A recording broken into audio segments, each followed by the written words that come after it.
Hey, what's up guys? This is Diego Arce here, Team Heli Direct, and today's video we're gonna be doing a build video. And what are we building today?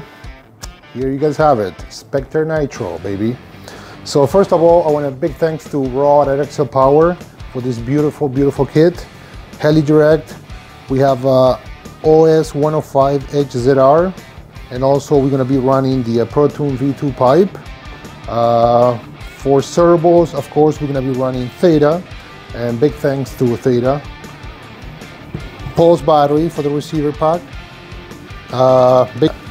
Big thanks to Nick Maxwell for dual plug head NME products, and also we're going to be running RivoBlade 715s. Big thanks to Augie at XCar for these beautiful products here. We have the intelligence switch, Glo Pro. We have a buffer pack, RPM sensor, and the magic dampeners. So what do you think, Dimitry? We should start with the build? It's boogie. It's boogie. Come on, guys. And here, guys, let's open the box and see what we have inside. Jesus. I'm too excited to build this.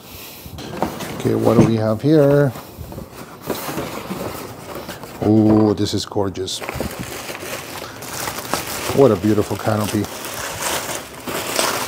I love the color of this canopy. And actually, you'll be surprised how bright the thing is at night. It kind of glows in the dark. Oh, what a beautiful color. This is really nice, guys. Yeah, that's good. And here we got the skid pipes. We have the frames, tail fins, and fuel tank.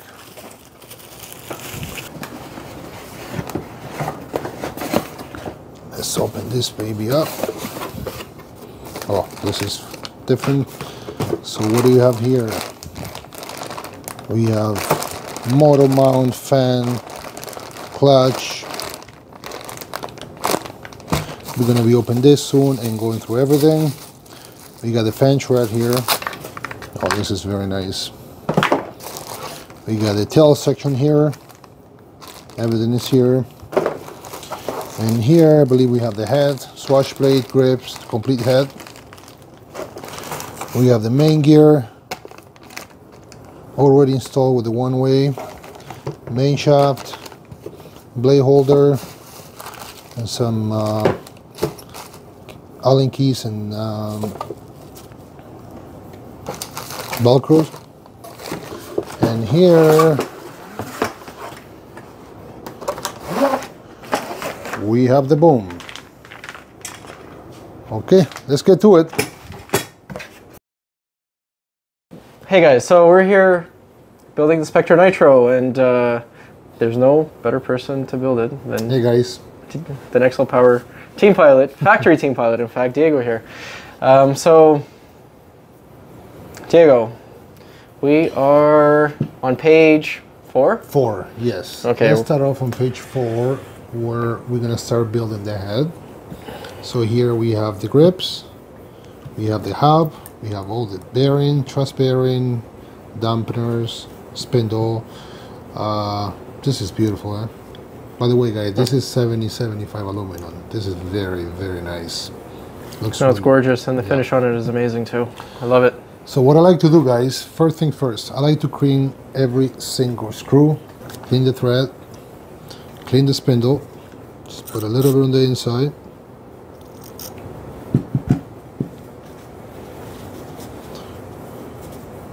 Very important, guys, that everything is clean. If you pull Loctite over an oily screw, it's not going to do much. Yeah, it'll be a disaster in the air. Okay, Dimitri, it'll be a hand grenade. You take care of the cleaning. Like I always do. Like you always do. There you go. So, okay. I'll hold the flashlight, okay? You hold the flashlight? Okay. Yeah. So, let's start putting off a little bit of Loctite on the thread. I like to put a little bit inside. Always. Always put a little bit inside. That's how we like to do it. That's what the way I like to do it. So we're gonna take this one, I got it, no, wrong way. It's a nice tool, by the way. Yeah, I really love this tool. Nice and tight.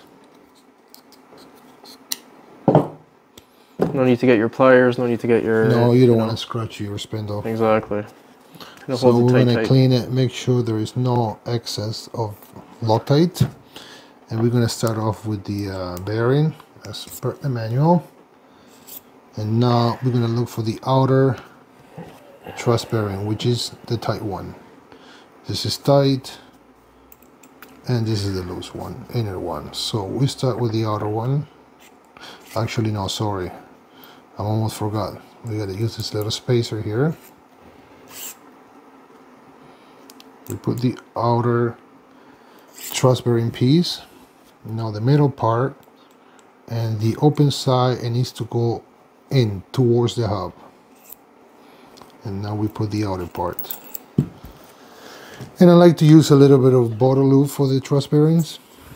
Oh yeah, don't forget the lube. If I don't take out the cup.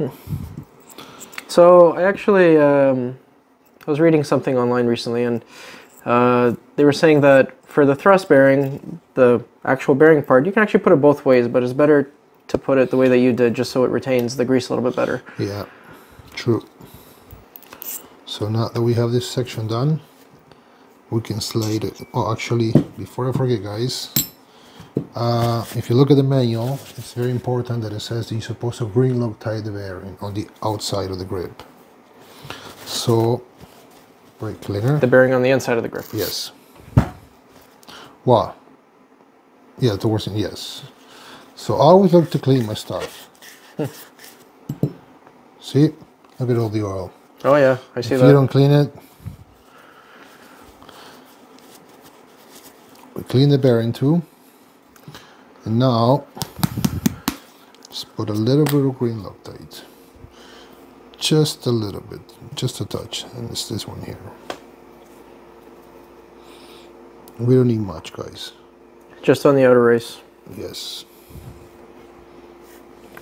Don't put it into the actual bearing. No, don't. That's going to be bad. Man, that thing goes in tight. Jesus. That's some tight tolerances, man. That's Wow. a good thing. Something to be proud of. Tight is always good. Tight is always good. If it ain't tight, it ain't right, guys. My goodness. There you go. Oh, wow. That's nice. I like that.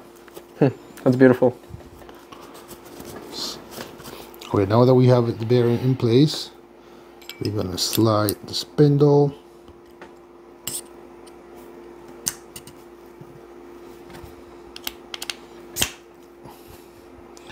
Which is nice and free. We're going to put the washer, and now we got to install the dampeners on the head. Again, I like to put a little bit of bottle lube, just a little bit. So it goes in a little bit easier. Yeah. Beauty.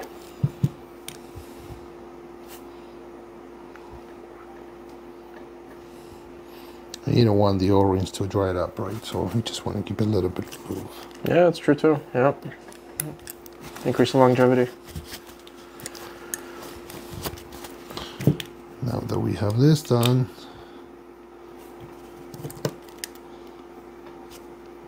So which dampeners are you using? I'm using the X-Guard dampeners, rigid cord. Hoggy's dampeners. Oh Yes. yeah. They're sweet. Super rigid, super rigid. I use them too.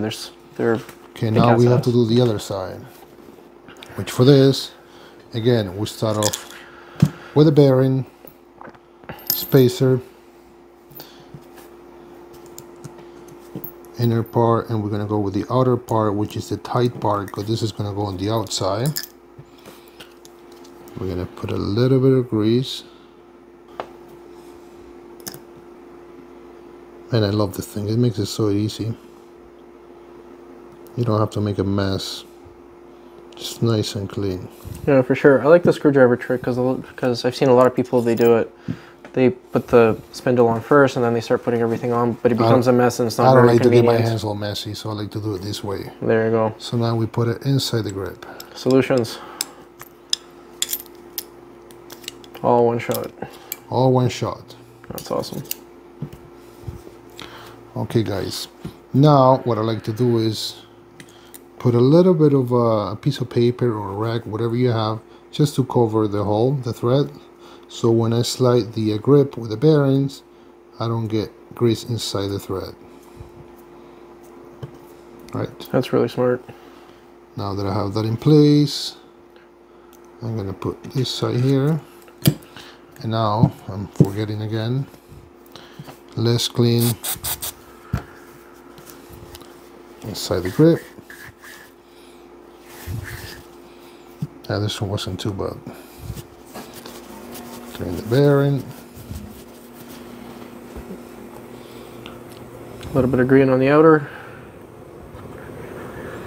Just a touch cut. You almost don't need it. I think it goes so tight. Yeah, that's really tight. I mean, I don't think that bearing's moving in there at all. Jesus. Wow. Wipe off the excess. Now that we have this done, we're going to slide it in.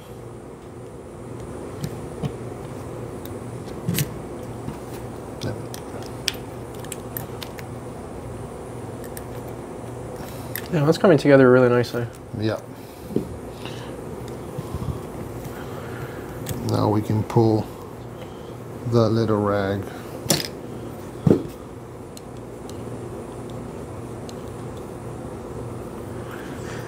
And clean. Now we're gonna Loctite. This screw is already clean, so we're gonna apply a little bit of Loctite. Not too much, guys. This is very important because if you put too much, you're gonna get Loctite inside the bearing, and you don't want that. Now I like to put just a little bit of blue Loctite inside the thread, just a touch.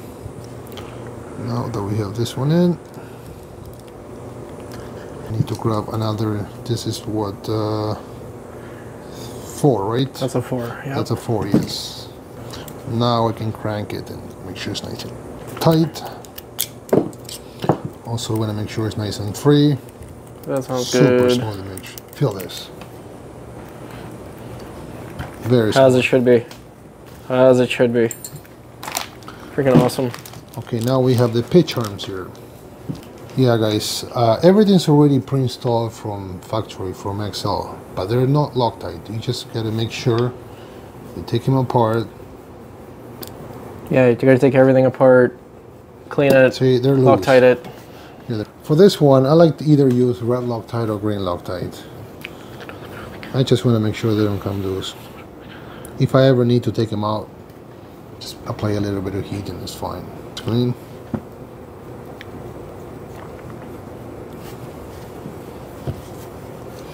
And remember, guys, it doesn't have to be super tight when you thread into aluminum.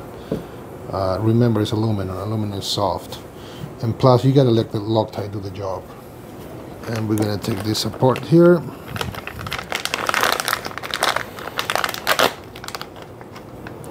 Ooh, beautiful.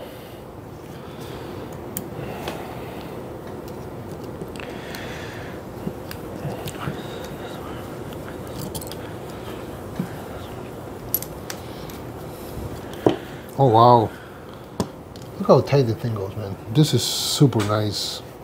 So we just put in the pitch arm. There's no Loctite, there's nothing, clean.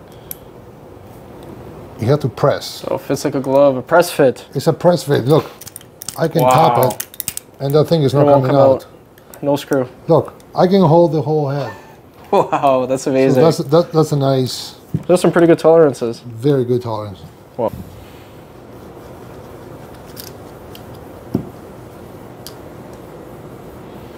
A beautiful finish on this. Yeah. The anodizing is just next to perfect. All right, so all those are clean now, and they're clean. Yep, ready to be assembled. So shortly we're going to be moving on to page 5.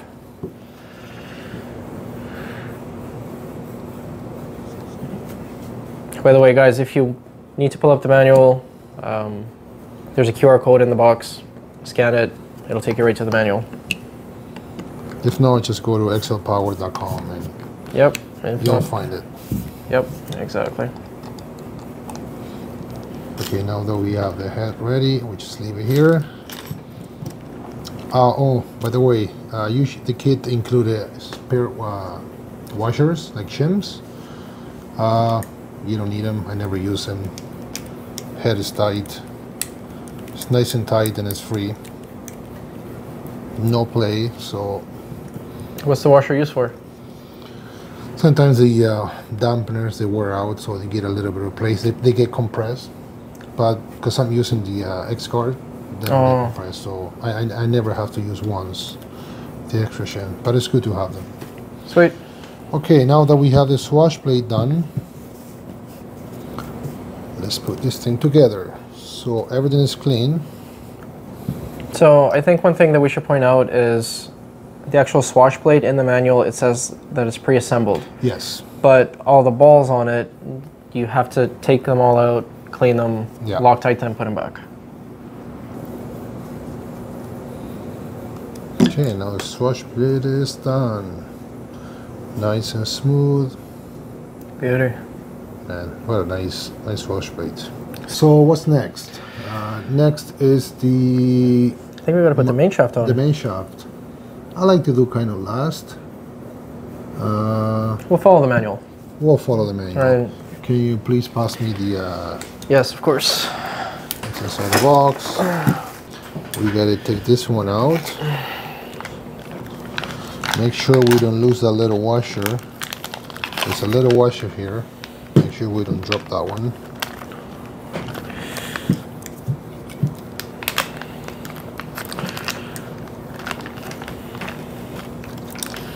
And again, we're gonna clean, screw it right here.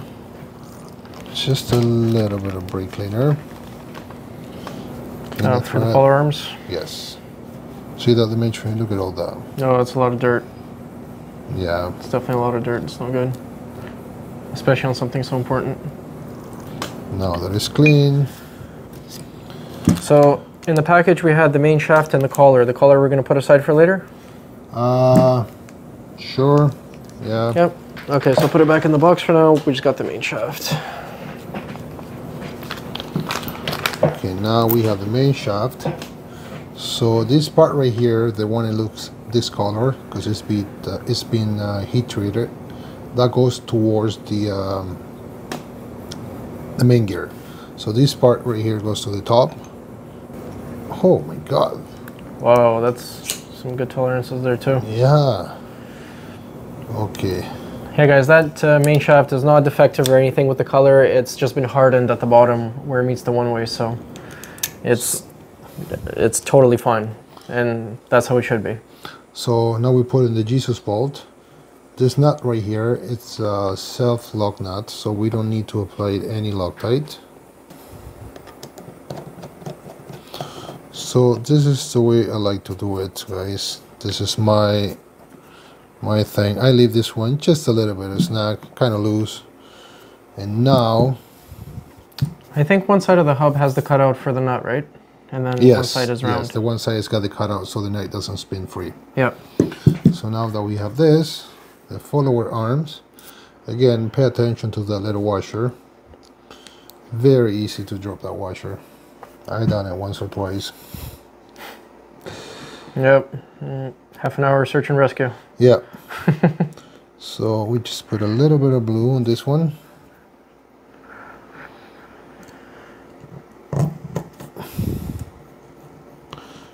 I don't tighten it, I just leave it pretty much loose. Then I'll go to the other side, make sure the washer is there.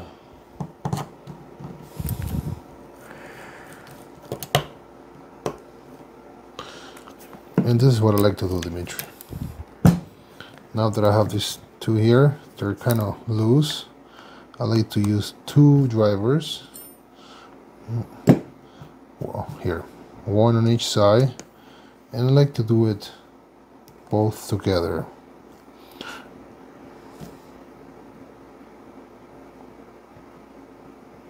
Just make sure it's nice and even on both sides. Yeah. That's the only thing I do, and it works perfect. And now we can tighten the Jesus bolt.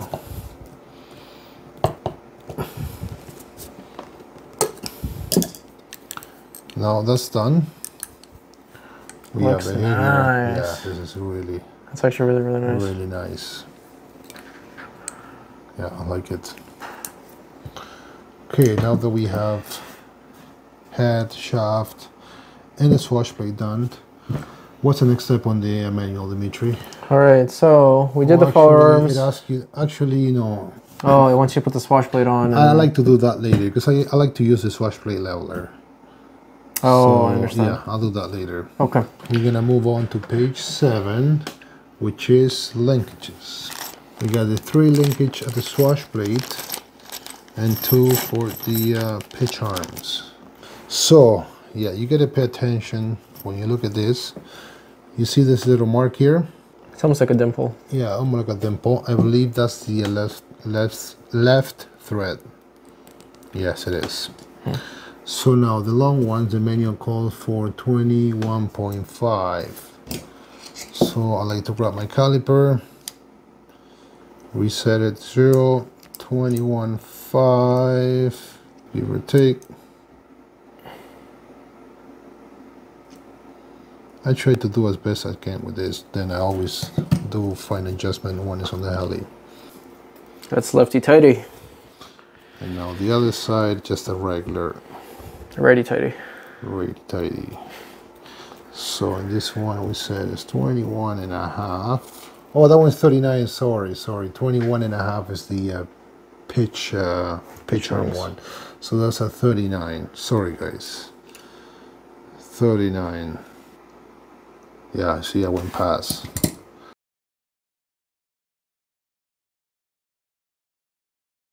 So I'll get it back up a little bit. Here, I'll start putting some of them together too.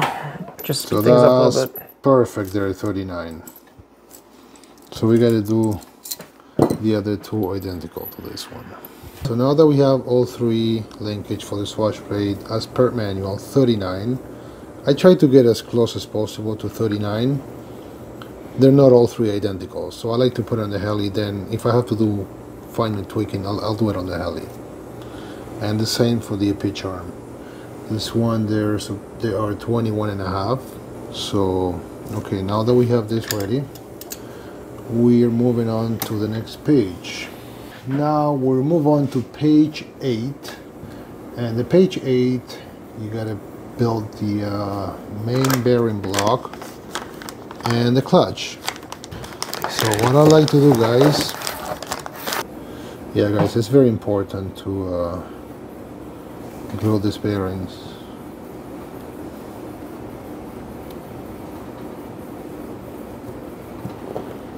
There you go. Clean the excess, make sure nice and clean. And we're gonna put this aside here. And now we're gonna work on the clutch belt. So this is what I like to do, guys. We have to glue the liner inside the clutch belt. Let me see. I don't think we need to cut this. It's just a perfect, beautiful. Okay, what I like to do, guys, I like to, inside the clutch belt, just put a little scratch marks. So when I glue my liner, I want to make sure that's glued on properly. Just put some tiny scratches.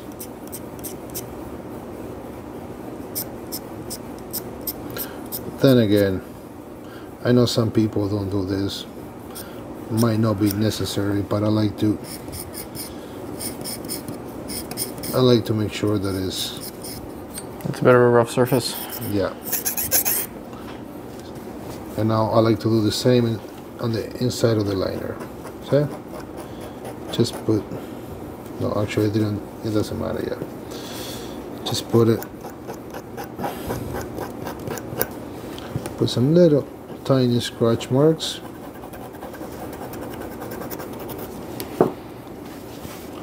Now, brake cleaner. Yeah, it'll never slip like that. Right. No. And the epoxy is gonna hold good. And what I like to use, guy, okay, here I got the magnets. I like to use a quick weld. It dries in 5 minutes. So we gotta make sure we put the same amount of both. And now I'm just gonna use this to mix it. We're gonna mix it. It's a fancy mixer you got there. Oh yes. So once we have the color all even, I'm gonna put a little bit on the inside here. Not too much, guys. I like to apply it on both sides. Yeah, once I have it on the inside of the bell, now I like to do the same on the liner.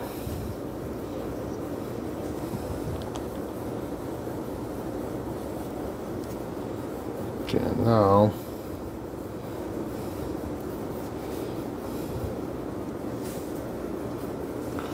I could have done it the other way, but I just want to write it on the inside. So now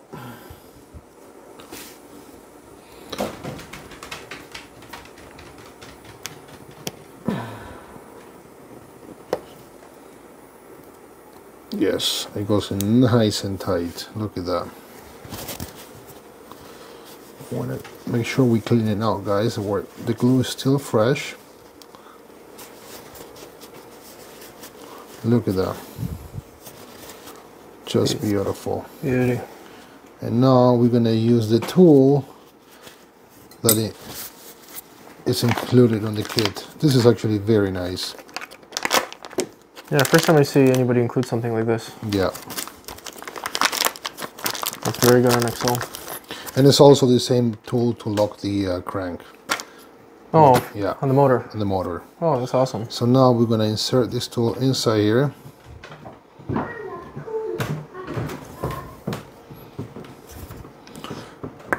And it's meant to go in tight because it wants to.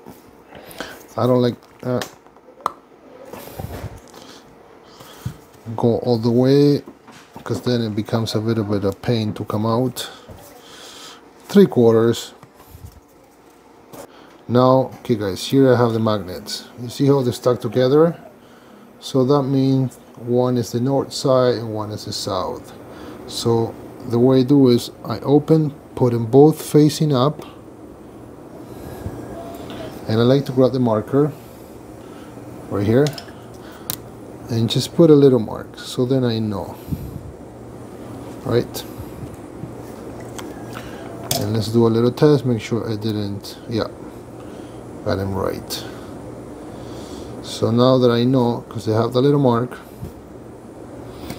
I like to put a little bit. Actually, let me do it this way. This way it's easier. Now that I have this quick weld already mixed, we just need to put a very little amount. We don't need much. And we put it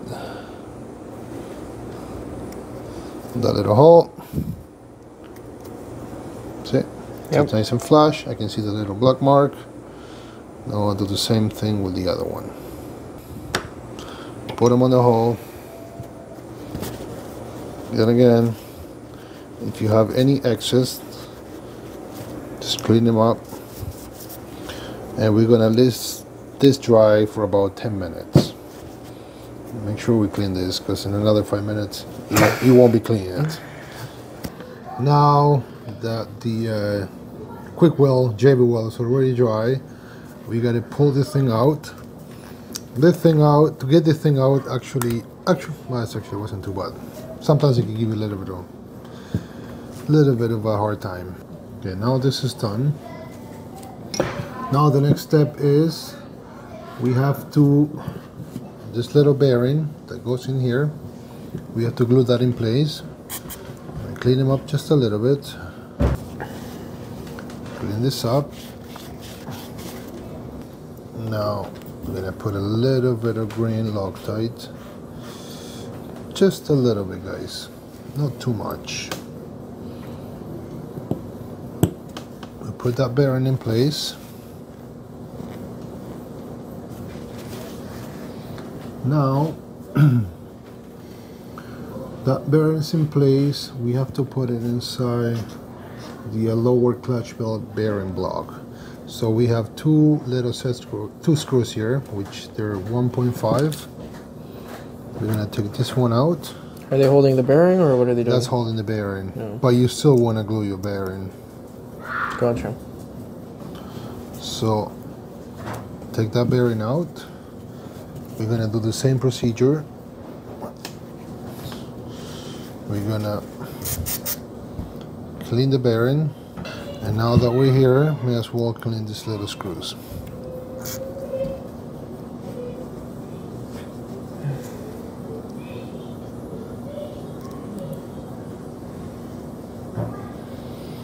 Okay, now that we have this already clean, we're gonna apply a little bit of grain Loctite on this one.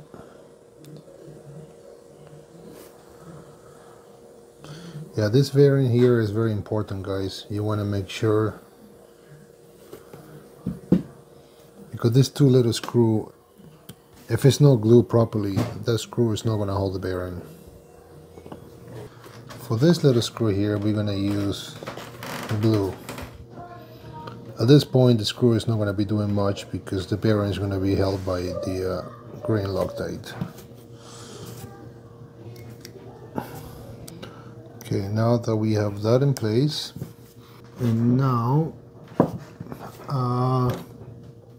pinion. Now again, we're going to clean the thread on the pinion, and this is going to go from the bottom. It's going to go like this, and now we're going to thread the clutch bell here. And remember, this is a left thread. So I'm going to apply just a little bit of manual call for green, but then if you want to take him out, it's going to be a bit of we're just going to apply very little, guys, because remember, this is a left thread. So how's the motor spinning? It's self-tightening? It's self-tightening the motor, so manual call for a little bit of green. We just put very little bit. So now this is left thread. Lefty tighty. There we go. Just gonna tie this by hand. Let's put a little bit of lube inside the bearing here. We just like to put just a little bit.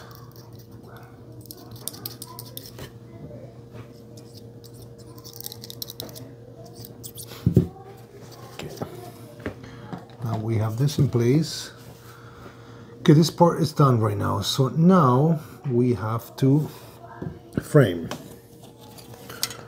Okay, now that we have the clutch bell in place here, we're gonna take off the 3 screw right here on the side. For now, I'm not gonna Loctite these pieces. Actually, yeah, I'm gonna take all 6.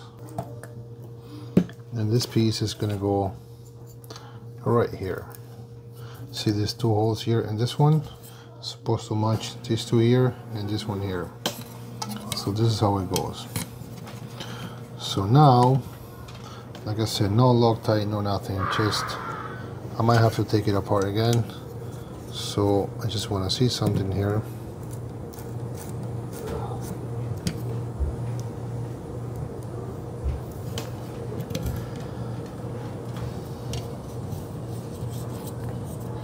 Now that we have it here in place, we got to install the sensor.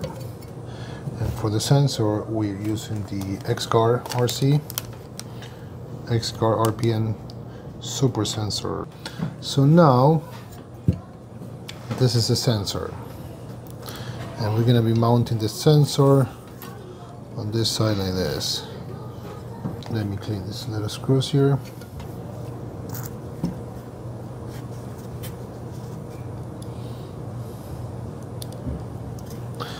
I know, guys, it's a bit of a pain, but it's very important to clean the screws.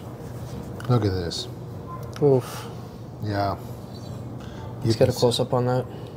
Yeah, if you put Loctite over that, let me tell you, it won't do much. I'm gonna tighten this one.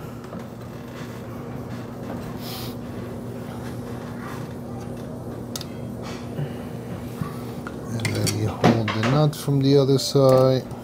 Okay, now this is in place. It's good. Yep. Okay, now that we finished the magnet, next piece is the bearing block. So if you guys look here at the bottom, it's got a little round part with the 2 screws. And if you look at the bottom of the frame, this piece right here, so this one goes like this. So there's no other ways. You cannot make a mistake. Very easy. So now this one goes like this. And now we have to install the servo, what would you call this? Servo mounts. Servo mounts. Okay. Let's take only 2 out of the bag because we only need 2 for now. So now, put that through here.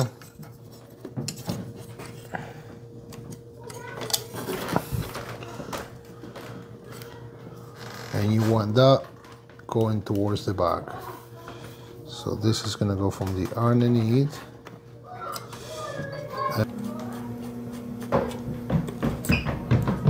I'm not gonna make it super tight yet. Just leave it a little bit loose until I do the bottom one. So now that this is, I'm gonna tighten this one.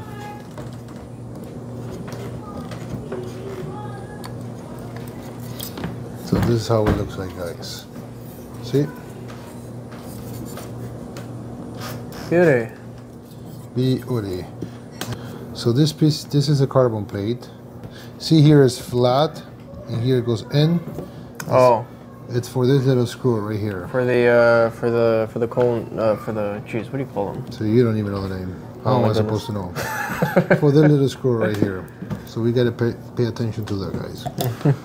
So now, we'll call them the cone heads for now. so one screw is gonna be longer than the other one because one screw is gonna be catching this. So you gotta make sure we put both in the same direction. You can see here it's no thread, so we keep both on the same side. And if you pay attention, the white one, that's the one that is gonna clamp on the boom, so we don't tighten that one. We just leave it loose for now. Sort of like a safety screw. Yes. So now, 2mm.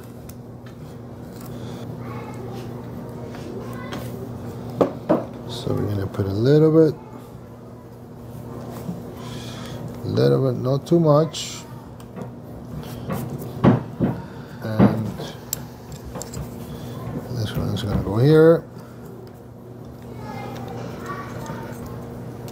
And goes here. And the top right one, that's the silver one, which now we're just gonna put them on so we don't lose it. But we gotta remember, once we install the boom, the screw needs to come out. So now this is done, we're gonna be mounting this into the frame. So this one too. So the long part goes towards the front. So, and this is how it goes, guys.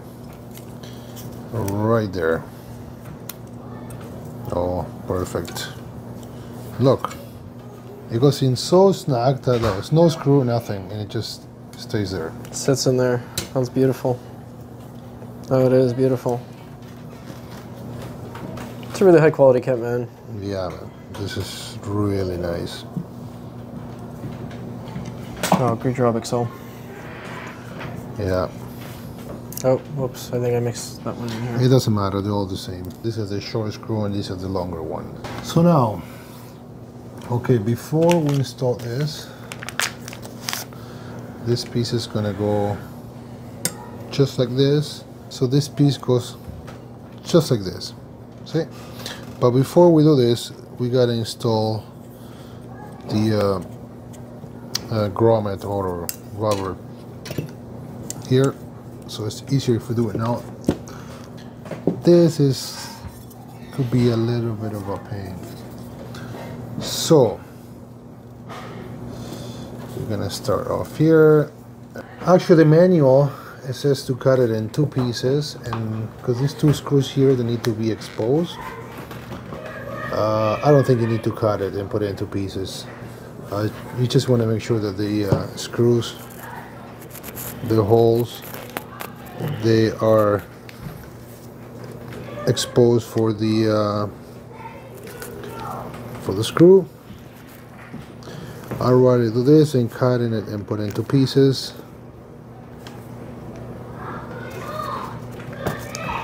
I think it looks much better like that. So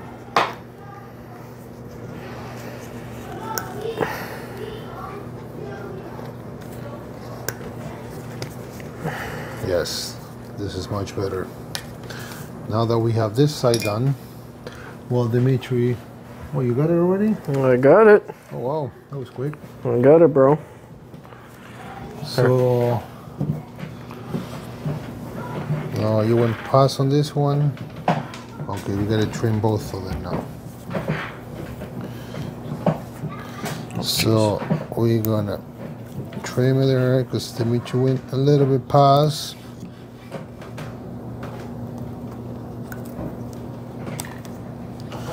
And this one is gotta go right here.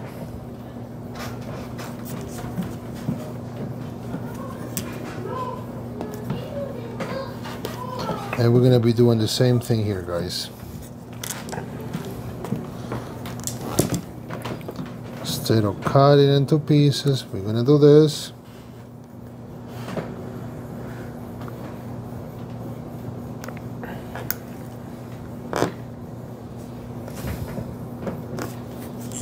For the screw, right? Oh yeah.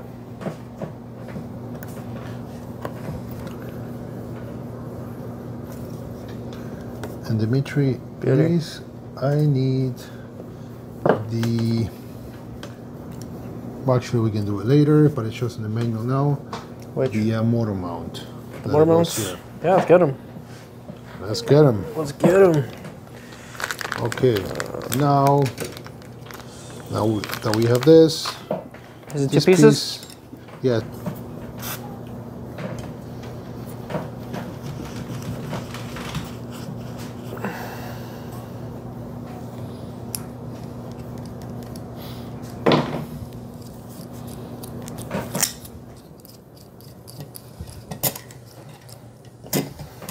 And here you have it, guys.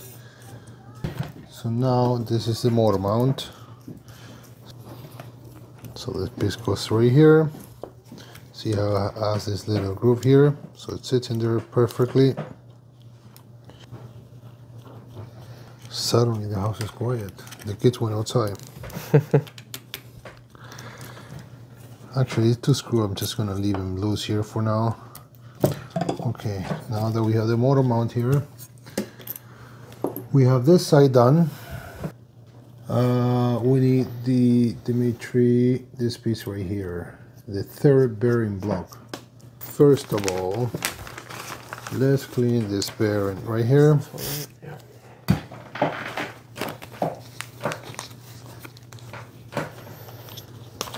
Clean this bearing. In here.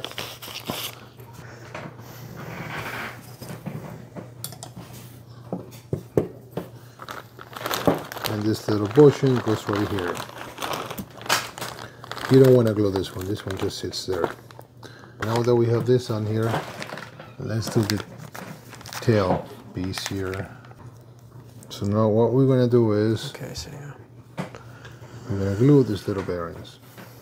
Again, put just a little bit of brake cleaner here, clean the bearing.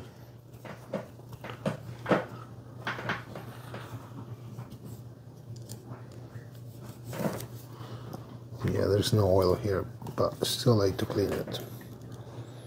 I'm gonna put just a touch of green. I'm gonna clean, make sure that the Loctite doesn't go inside the bearing. Okay, now that we have this, so we're gonna remove these 2 little screws here. This is how it goes. Put the little pin here. This little pin here,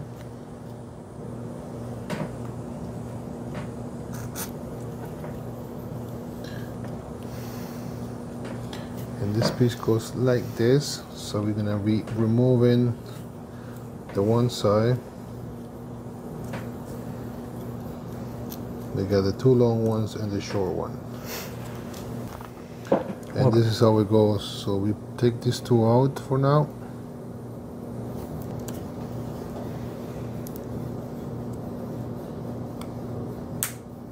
Nice. So right here. So there's two screws that we took from the top, which there's this one here.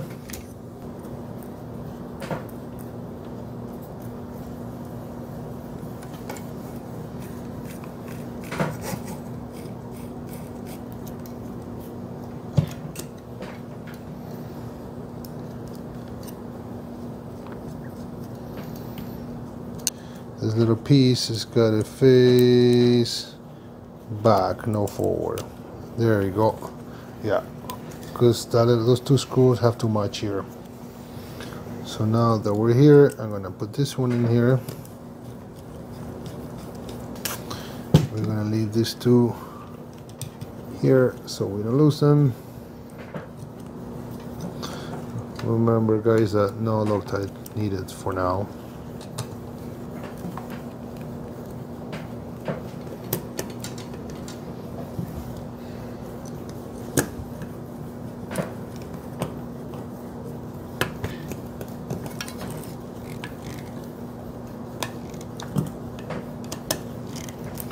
See, guys,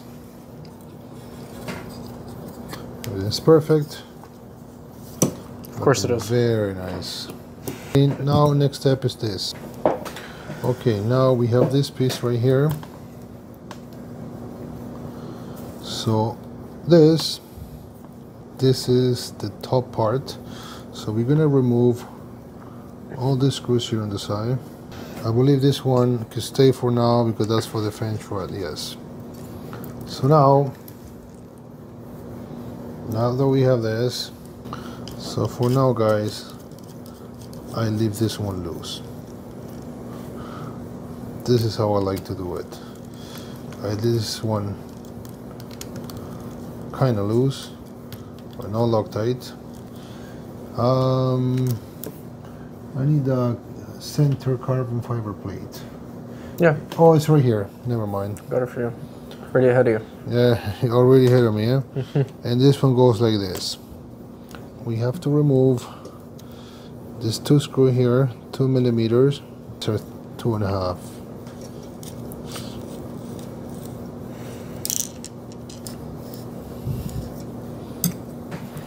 And this is how it goes, guys.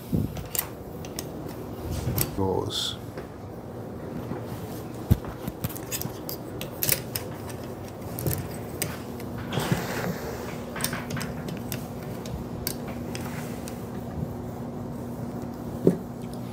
So these two right here, we can pull Loctite.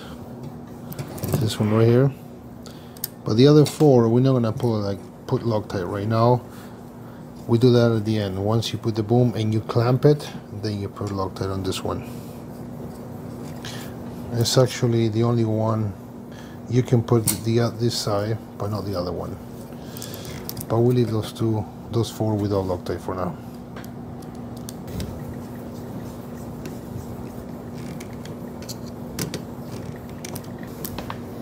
And this is looking sexy, man. This is very nice. We'll put this one here for now so we don't lose them, but just like that. And what I like to do right now, before we get any farther, is I run this little cable for the sensor on the inside part.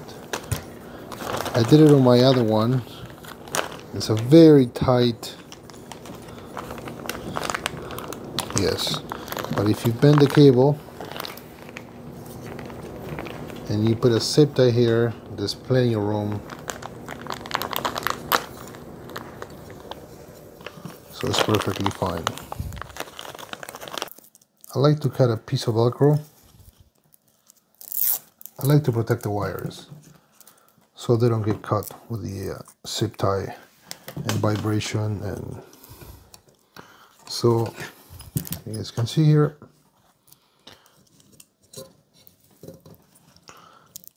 got a little piece there.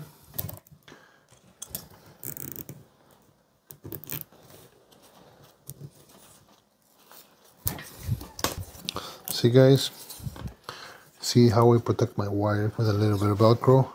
Now when I put my zip tie, I can go as tight as I want, and I'm not damaging the cable.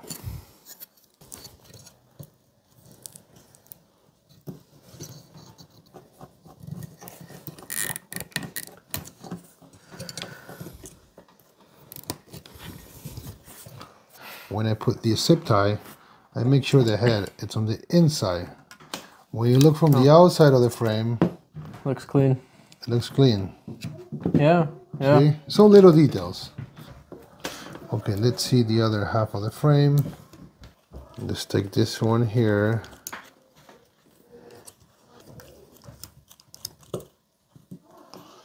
So, and this plate is gonna go just like this. Perfect. Perfect. So, okay, now that we have this section done,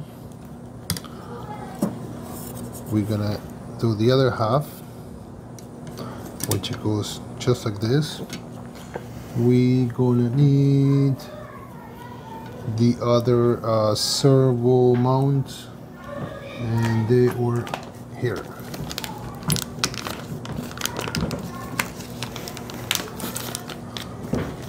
So we got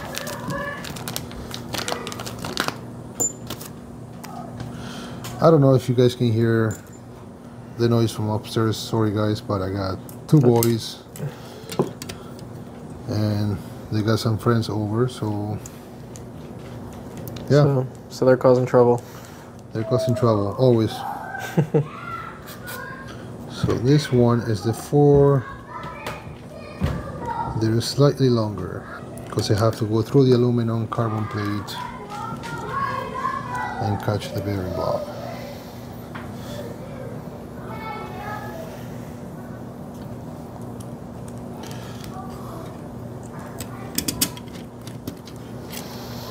Damn, it's coming together, bro. It's coming nice. Man, I can't wait to main this thing. Tomorrow?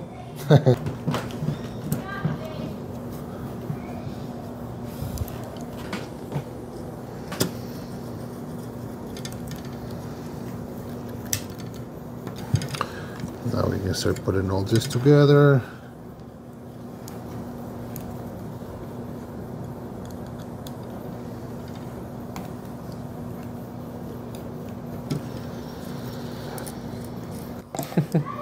Oh my goodness, look at this beauty. Yeah, that looks sexy. Yeah. That looks very sexy.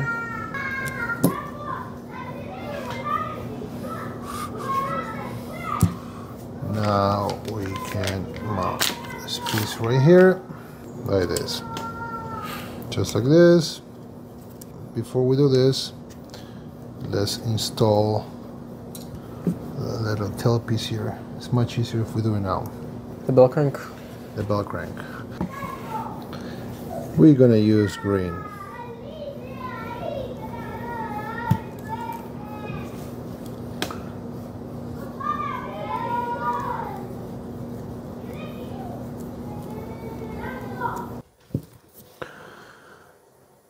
Okay, now we have to put this bell crank here for the tail. We already Loctite these pieces here. Everything's clean and Loctite. So this is how it goes. Like this. There we go. So the long one's on the outside the pointing long down. one is on the outside pointing down, correct. Yeah. And now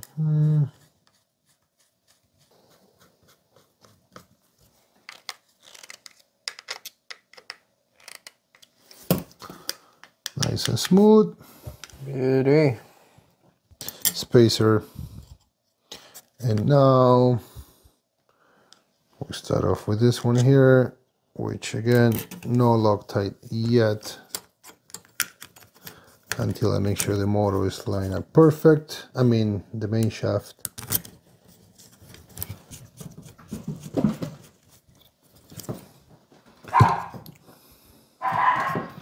And these two at the back, yes, we can lock tight these two.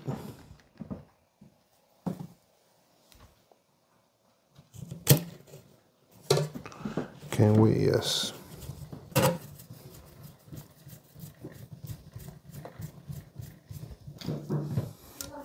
Yeah, this is kind of loose for now.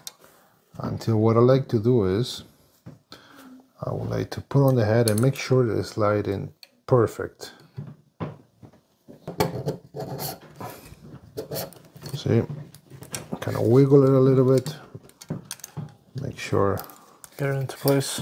Get into place. Oh yeah, perfect. There we go. Now that we have it through all three bearing blocks, now we can go ahead and tighten this one.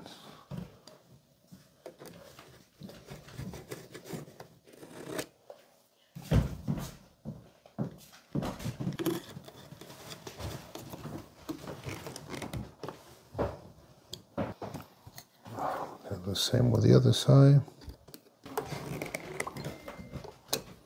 So we'll leave that one loose.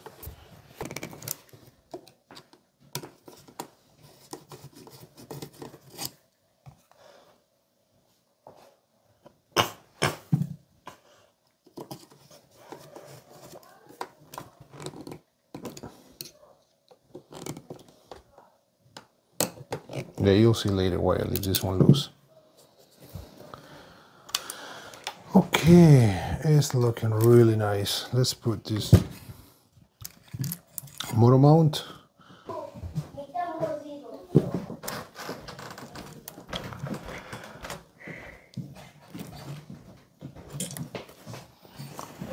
Okay. Beauty. Yeah, this is very sexy. Frame is getting almost done. Now, next step is we have to mount the fan case block, which is this piece right here with this carbon piece and the magnets. I'm gonna take a 2.5, I'm gonna remove the two screws right here, and that little carbon plate goes like that. I think my next step right now, either build the tail or mount the servos. I like to mount the servos before I put the boom. Forget about that. Righty. Now we have this. We gotta remove all the screws here. This is a 2mm. So this one goes from the end. Okay, let me move it here so you guys can see. It goes into place just like that. Beautiful.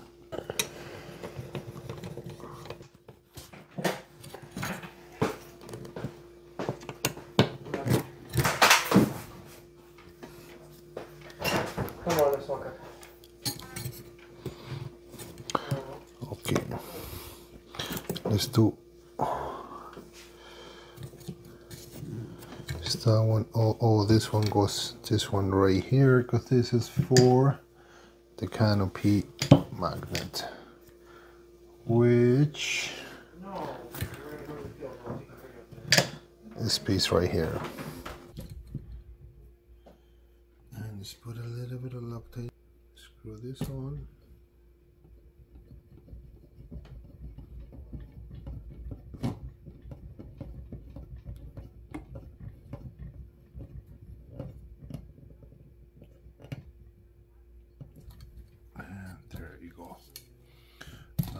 Same thing on the other side.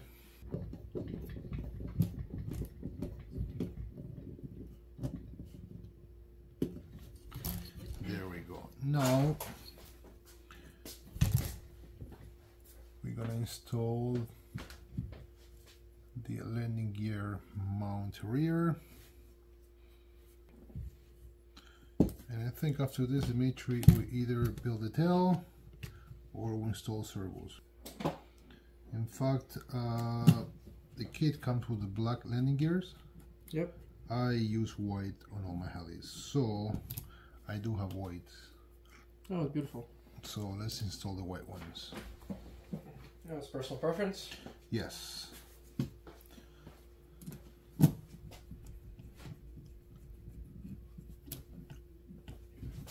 That box right there, the book. Yeah, before we put on the skids, we have to mount the bottom plate.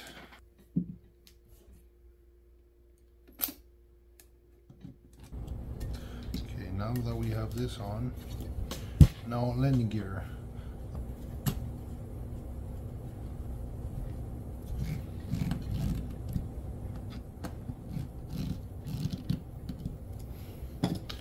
Okay, voila. So yeah, this is looking really nice, guys. We have to install the tank, the fuel tank. So yeah, let's get that pot boy ready. So yeah, guys, this is what I like to use. I highly recommend it, and you can get yours at hand direct. So the way I do this,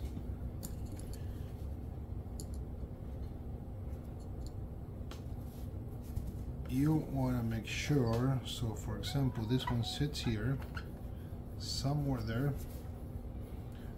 I want to make sure the fuel line reaches to the corner, the bottom, but it doesn't get stuck. So I'm going to cut it a little bit longer, and then if I need to trim it, I can always trim it. This one is going to sit something like this. Well, this is perfect because it reaches right to the bottom, and we make sure it doesn't get stuck. So that is perfect. So this one goes, yes, actually I think if I do it like this, it'll be better.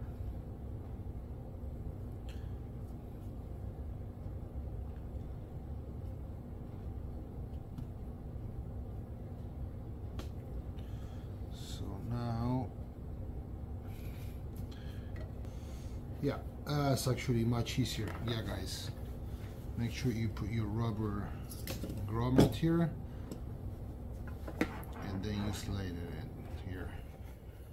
You kind of twist it, you turn it, there you go, and perfect, we got the tank ready. So now we're gonna slide this one in. So we have two pieces. This one, the one that is kind of like a T, it goes on the rudder side, and you guys see later why.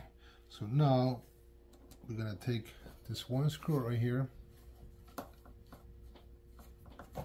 This is the one that I left it loose on purpose. Hey guys, so top hole.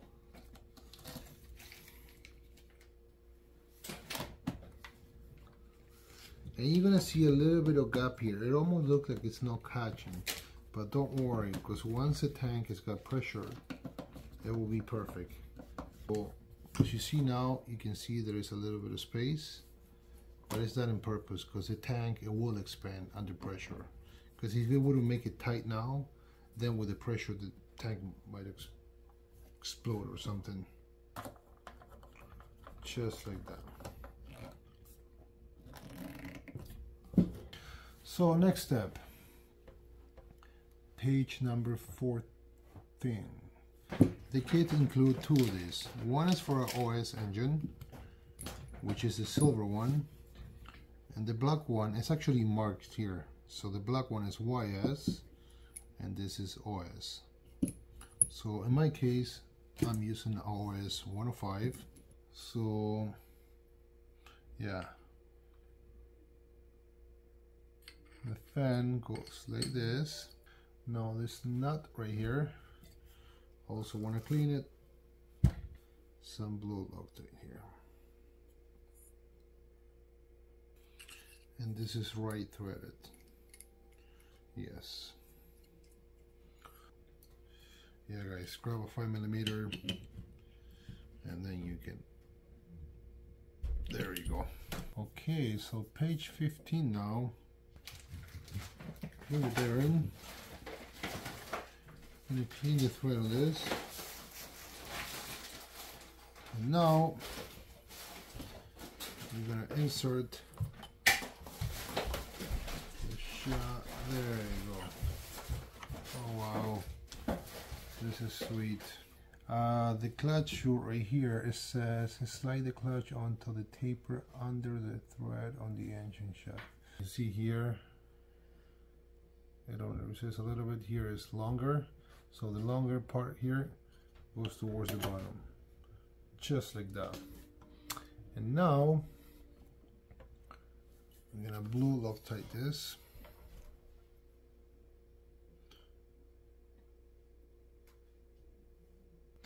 And this is left thread. We're gonna grab a 5mm again.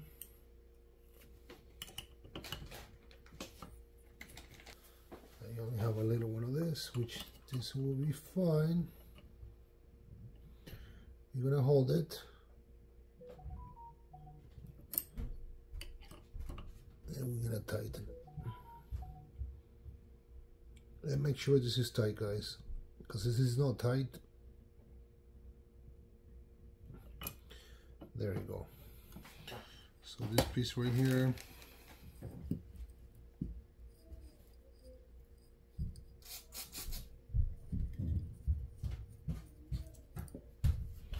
so we're going to glue this bearing.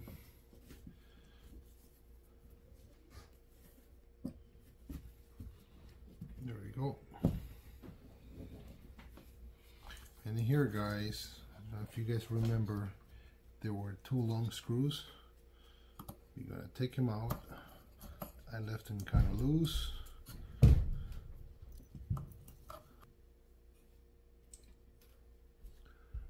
That's gonna sit on top of it. Look at this, Dimitry. Sandwich all three pieces together. See? 1, 2, 3. Oh yeah. Yeah. Extra rigid. Oh yes, look at this. Perfect. Wow, this is what I call perfection. And before I tighten it, I'll put all 4 screws, make sure everything lines up.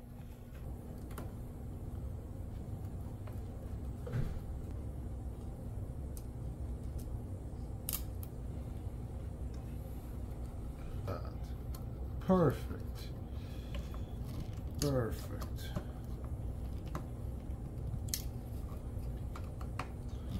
Now this one, now I can tighten.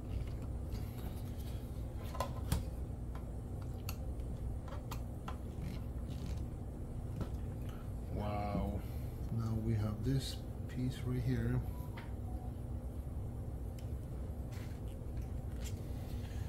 Yeah, one of these.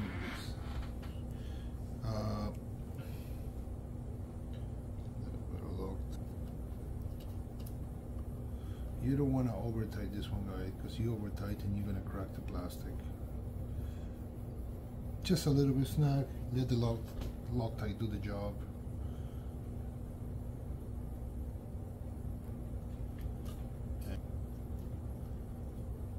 Absolutely perfect. Next is the tail. So okay guys, the frame is pretty much done.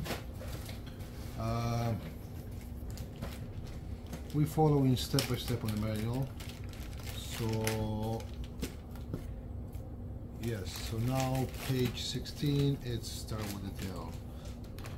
I love this tail case. It looks so sweet. So it's a little different design than the electric, and it's a little lighter. I love the shape. But they're interchangeable? Yes. Yes. So, manual calls for a little bit of green Loctite on this bearing here. This is a flange bearing, and it goes from the inside out. So this is the top of the case. Top of the case right here. So, oh wow. Wow. Low press fit. Yep. I can hear that. That's awesome. So guys, I only like to put green Loctite on this bearing, the one with the flange. This one here I don't like to, because if you need to put a shim or change the shaft, it's always better and it's easier to work on it. Let's install the tail pitch lever. Before I install this on, I always make sure that these bearings are glue, because if these bearings are loose, you'll have a little bit of play on the tail. The screw is going to go from inside out like that, and it goes inside the little groove. Perfect. So now the next step is tail belt. This is the tail box. We're going to insert the pulley with the set screw towards the left. Now we're going to slide the tail shaft. See, now we can put the little shim.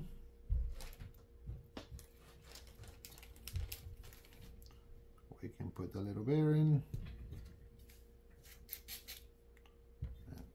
Done. Now, like I said, gotta pay attention to the dimple.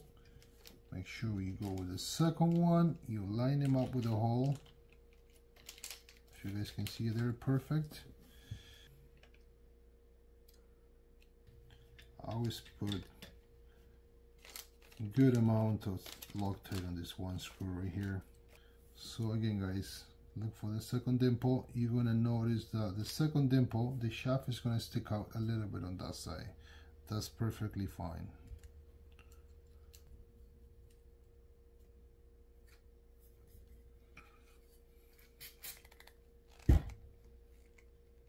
Make sure that one is tight.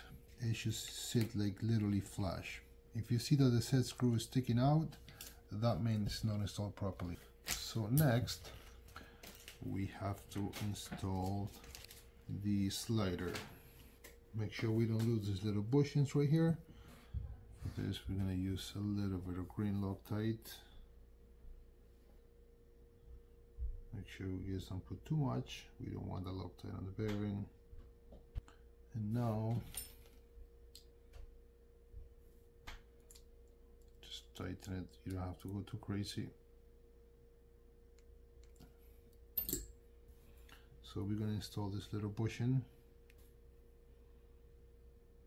and this is how it goes right here. So you want to make sure you tighten it, not too tight, and this is smooth, free. And this piece is done.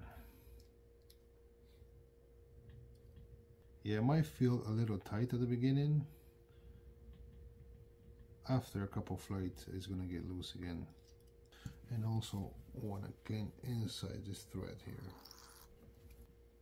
Now we'll put the slider. So now that we have the slider, we can install the tail pitch lever. There we go. Then again, with this one too, be careful with the Loctite. Don't put too much.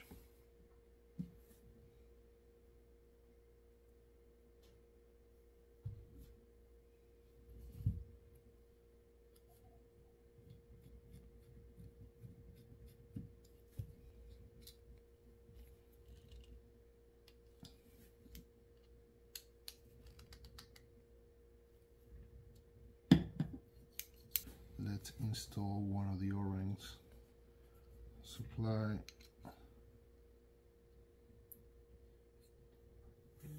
Yeah, this is very small.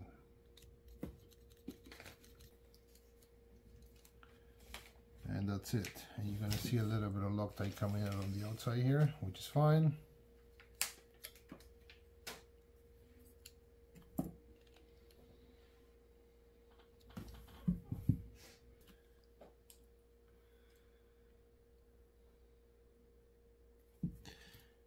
This is a very, very sexy tail case, eh? Yeah, it is. I really like it. Now we gotta install. Okay, now we can do this too, or we can do it after. Doesn't matter. Okay, we have to put Loctite here. Tail pitch control arm.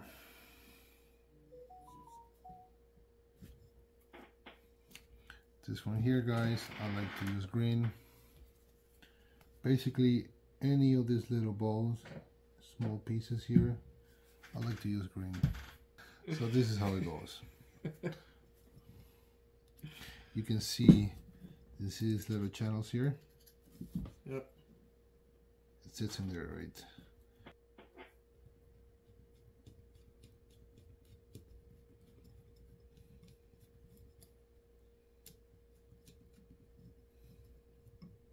Oh, we gotta Loctite these tiny little screws here.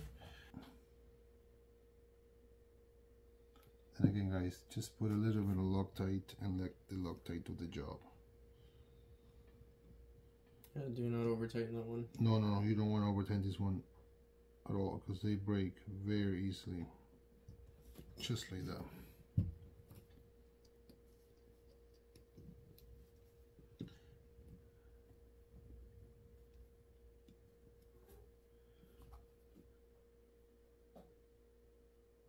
I need 2.5, one on each side. We gotta take this apart, and we need to install the hub first.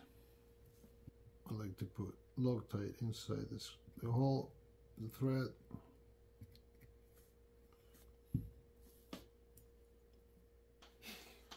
Yeah, guys, this is a very important screw right here. If this screw comes loose, you're gonna have a bad day. Yes, so make sure you clean it good. You make sure you put a good amount of Loctite. Well, if you're not doing it right, yep. If you follow my steps, you'll be okay. Yep, exactly. This is all stress tested, guys. Now we gotta put this thing together. The grips.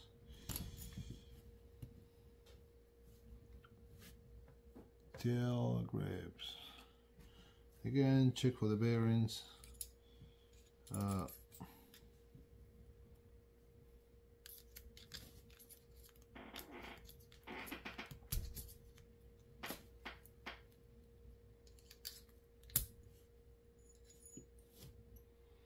Make sure the back bearing is glue. If it's not,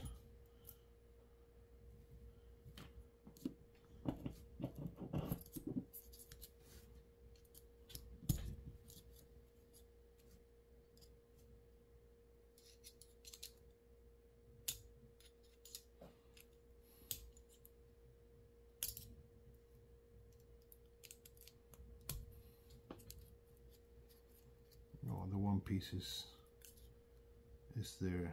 I don't need to take him out, I can leave it. So guys, now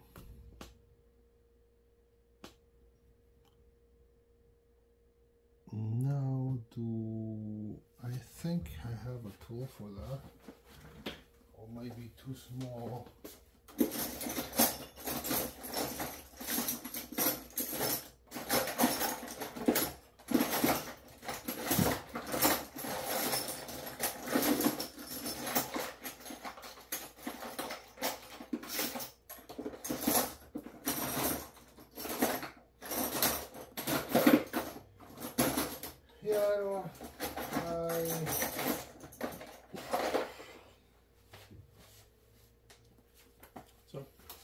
I was looking for this tool right here. I don't know if this is the right size. No, it's not. No, it's okay. You have the bowling pliers. No, I have this one here. Oh, I think there's some other ones. Yeah, I just need to. I'm gonna grab it from the middle. So, but this screw is loose anyway. So there we go. It was loose. So. Just want to take it out and clean it.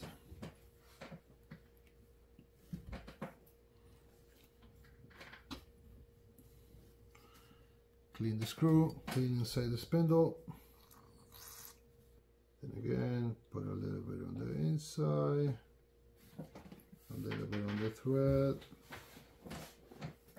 Usually the first one, I always put a little more. I don't care if I make a little bit of mess because I can always clean it.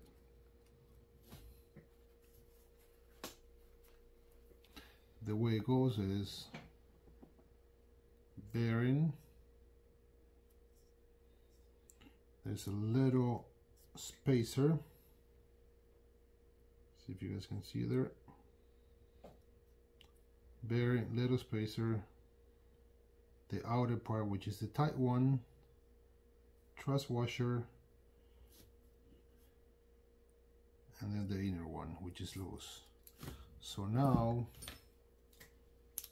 this is the same idea, the same concept of the head. Now let's apply a little bit of grease, butter lube.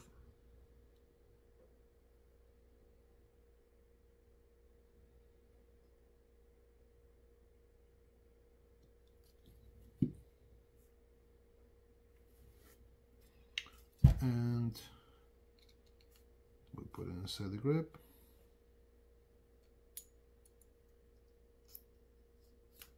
Beautiful. And now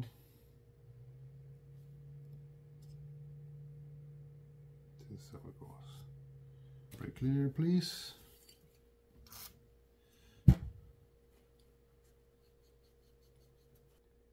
And be careful with this one, guys. Don't put too much Loctite.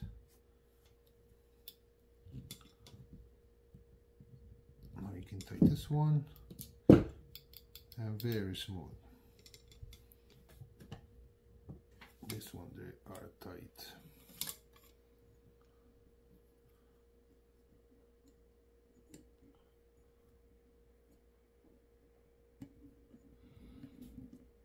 There we go. There's one. There's two.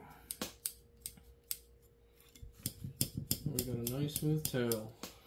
Yeah, it's gonna feel a little tight at the beginning. That's normal, guys. Everything is new, everything is tight.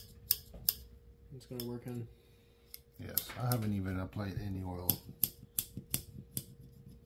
Okay, so now it's time to slide the tail case inside the boom.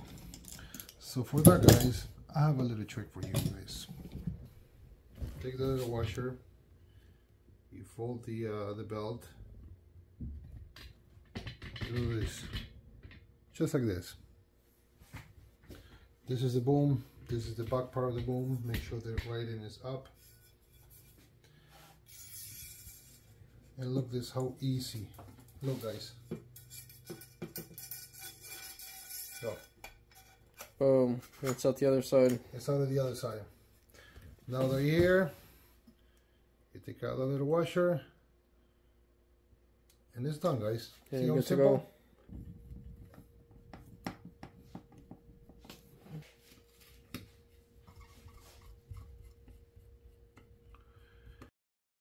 Hey, what's up, guys? This is Diego Arce, Team Heli Direct, and in this video here we're gonna continue the build on the Specter Nitro.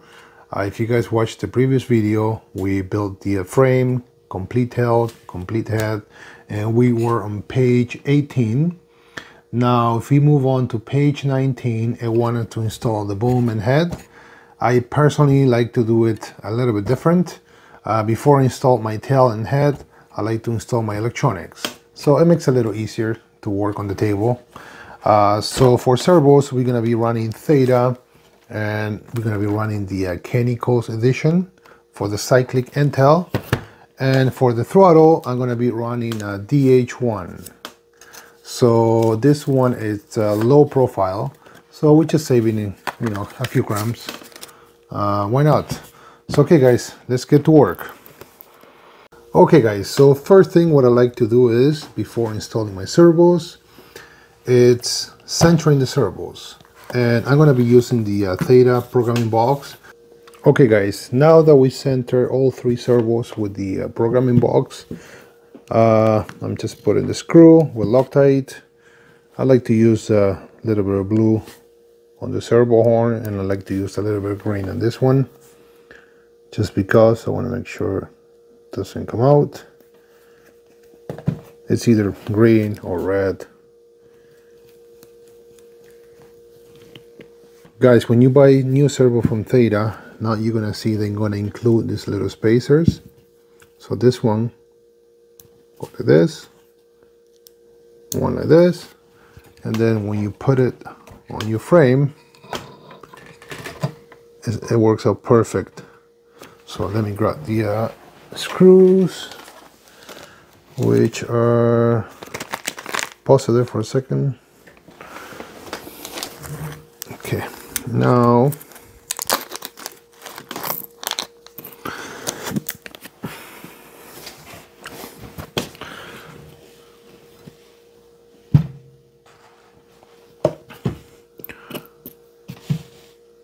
I'm gonna set this one there clean already. Okay guys, now that we have the servo in place here and we have the little spacers, we're gonna insert the screw with the little carbon plate.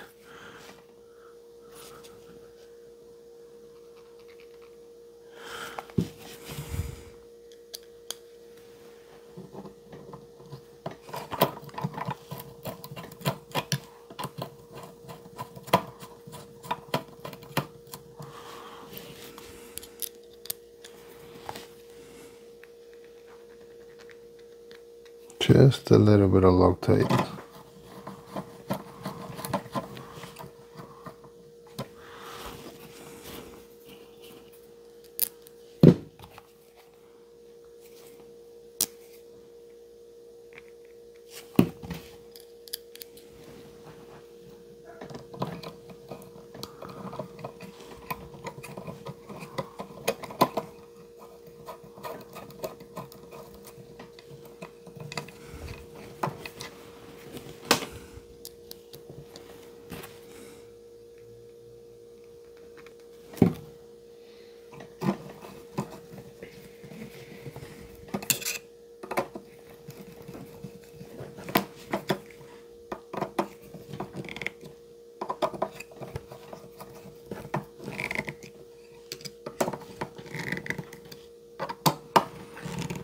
Now we did this one, now we're going to be doing all the other two, same idea. Okay guys, now that we have all three servos installed, now we're going to be doing the tail servo and the throttle servo. For these two servos, they include in the kit these little plastics here, little spacers. So when you put the screw, you're going to have to hold it in the back.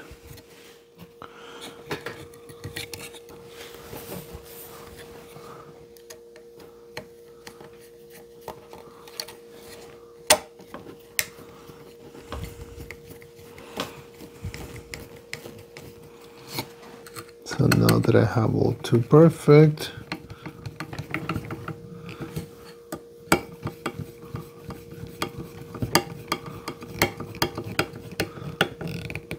there we go. Now we got the tail servo in place, and the throttle servo is going to go in the front on this side here.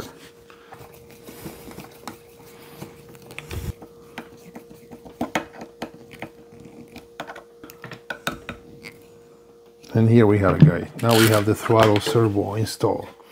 And this is one thing I like about using this low profile on the throttle, that it gives me that little extra space here, like a little pocket. If I was using a full-size servo, it would look somewhere like here. I don't have much space. But here, because I have this little pocket, you'll see guys later, I can install my Glo Igniter and I can put it inside here. Okay guys, now that we have all the servos installed, now we're going to be doing the engine. Okay guys, now that we have the servos installed on the machine right here, we're going to move on to the engine. Like I said before guys, I like to do all this before I install my boom. That way it's much easier to work on. Okay, servos are installed. Now, what are we using for engine? OS 105 HZR.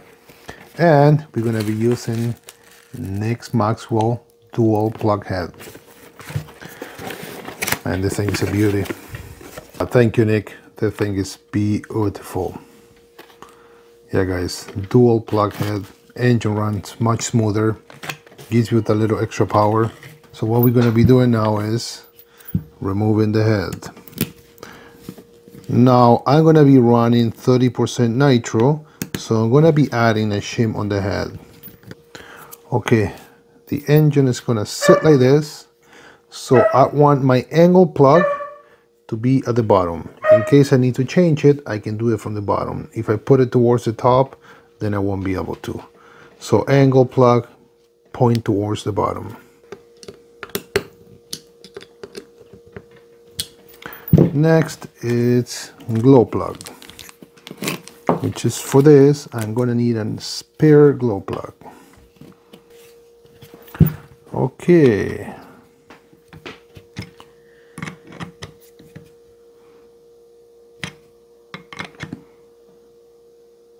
just a little tight, guys, don't over tight this one.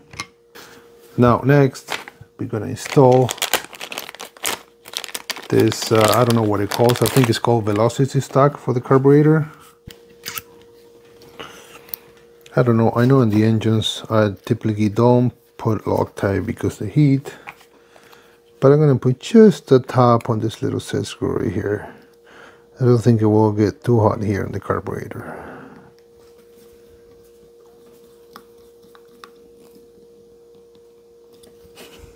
And next is to mount it on the heli, which this is the cool part. This is very easy, guys. Okay, for this we do have to remove the carburetor. Very easy. We're gonna insert the engine from the bottom. We're gonna put the motor from the bottom, just like that, guys. And here I'm gonna grab a 5mm Allen, just like this, and we're gonna turn it around, and you're gonna see the motor. How is the motor coming up? Okay, nice and easy. So okay, there is a set screw inside here that we gotta make sure it's all the way out. This one here. Now that we got the set screw out, show the set screw again. This one right here. Where it came from? From inside the thing here. Once the motor is in all the way, now we just keep screwing this. Oh, one thing I forgot, guys. We need to lock the crankcase, because if we don't, now the motor is going to start spinning. We're going to remove the backplate.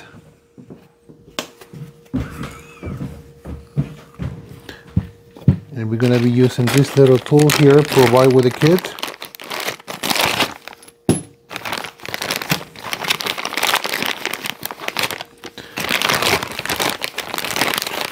So the kit is going to come with two set of screws, the black ones and the silver ones. I believe the silver ones are for YS engines. For DOS is the black ones. Okay. Now we're going to install the engine. We're going to start turning clockwise, and you're going to see how the motor start going up by itself. So nice and easy. And it's going to get a little tighter. Basically, you're going to keep going all the way to the reach to the top.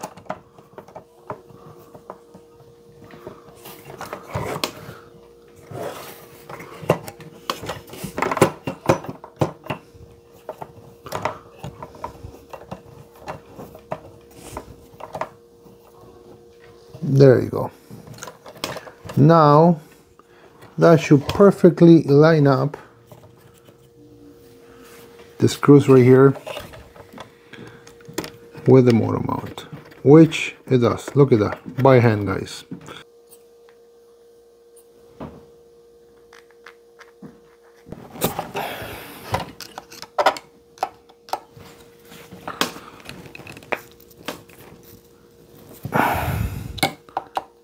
And by the way, guys, this is a 3mm, and I like to use the round edges, so I don't have to be perfectly straight. I can be a little bit at an angle. easy to work on. Okay, now that we have that little set screw, the one we removed from the head here, we're gonna clean this one right here. We're gonna insert just a little bit of Loctite. You don't want to put too much.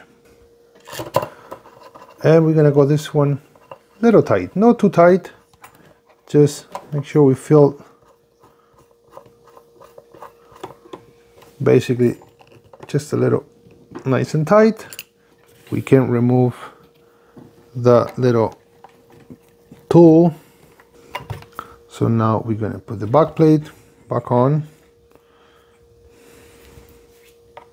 Yeah, make sure this goes forward. And the piston is up. Yeah, and the piston, gotta make sure that it's up. Okay, now we have the engine in place. We're gonna install the carburetor. There is a little line in the carburetor, and I like to match that line there on the case. If you look closely, you can see the line. Tight the screw right here, and that's it. Carburetor's done. And remember, guys, forward full throttle and back carburetor's closed. What I'm gonna be doing next is install the Glo Igniter. And for this, guys, we're gonna be using the X-Car Glo Pro Igniter. Big thanks to Augie. I'm using this on my other Nitro and absolutely love it. Okay, guys, if you guys remember before, here I'm gonna apply a little bit of double-sided tape here, and here, because I'm using a low profile throttle servo, it gives me that extra room. So for now, I'm just gonna leave my wires here. Basically, it's gonna sit inside the frame, so nice and clean. I think you could only do this if you're using a low profile. Yes, low profile throttle servo. If you use a full-size servo, sorry guys, you're gonna have to look a different spot. If you look from the front, you don't see nothing. I still have access to push the bottom, which I don't use the bottom. I use it through my radio. But yeah, guys, see, very easy.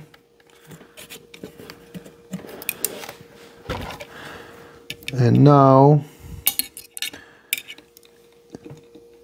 soon we're gonna be doing the wiring, which that's the fun part. Probably I'm gonna skip that because that's a bit of a pain. So now we're gonna install this alligator clip here. We're gonna install it on the glow plug, and this extra wire, the black one, the negative, it goes in the back plate. That's your ground wire. So the ground wire, I install it back here, just like that.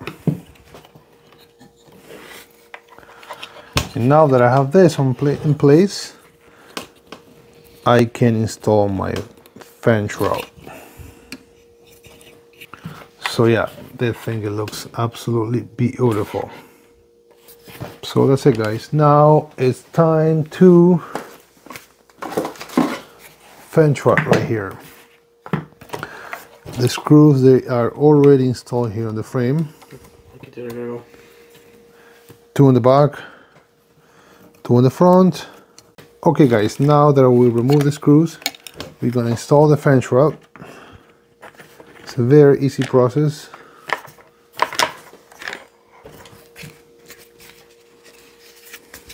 So this one, they go at the back.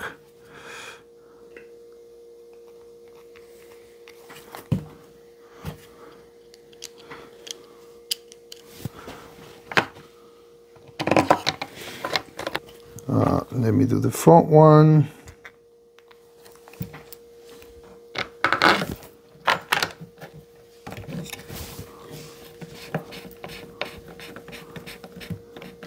before I go tight on this, leave him a little loose.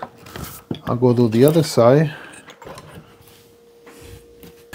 And now guys, we make sure that it's screw into the metal there.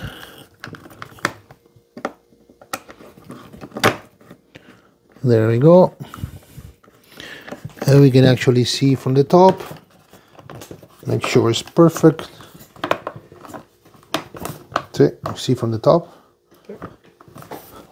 Last one, the front here.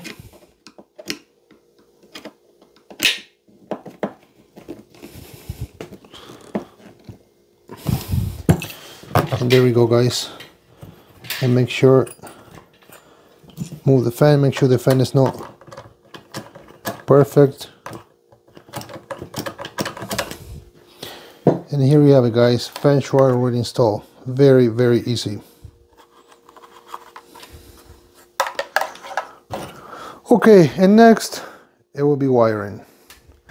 And here again, we're with the Specter Nitro build. If you guys watch the last part of the build, I was just about to start installing the servos. So I kind of skipped that part because really installing the servos, nothing to it, just a few servos. And the part that I skipped, and it's actually very long, is doing the wirings. It took me a few hours to do all the wirings, and definitely you guys don't want to watch that. So if you come closer with the camera, you can see the way I did my wirings. So for the back servos, I always like to put a little bit of some kind of a protection over the cables when I put a zip tie, because I don't want to cut through the cables. So you got the two back servos coming here, kind of loop it back here, put a little piece of heat shrink over, and they connect to my Evo here. The same on this one. Then you got tail and throttle servo, which the wire they're coming underneath here, and they go up, it connects to my Evo. And I'm running the X-Car IntelliJ switch on this machine, as also the X-Car Glo Igniter, which I'm going to show you guys now how it works. And I got the battery set up. So basically it's pretty much done. That's why, like I said before, guys, I don't like to install the boom until right the end. Because imagine trying to do all this and having the boom and moving the heli. This is much easier to work around. It's one of the clips for the Canopy. Much easier to work around. So okay, now that I have all this done, and as we follow the instruction per manual to put the head together, I personally don't do it that way. I kind of do it a little backwards. But since we follow the manual, I have the head already set up. So this is my radio here. I'm gonna show you something.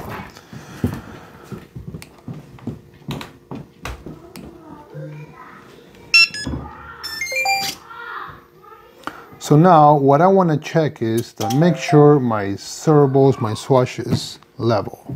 So instead of taking this apart, what I'm going to do is just use another shaft and put the swash plate. Now going through my radio here, model setup, edit, and I go to trims. As you can see, guys, I'm running everything zero. Everything is a zero. So what I like to do now is, where is my leveling tool? I had it just here. That's good, we'll cut it out. Take your time. Pause the video. I had it fucking here. Oh, here. And here we found the tool. Now that I have the swash plate installed with the shaft that is just loose, just holding the swash in place, I'm going to use this little tool and check for swash plate leveling. It's actually perfect, guys.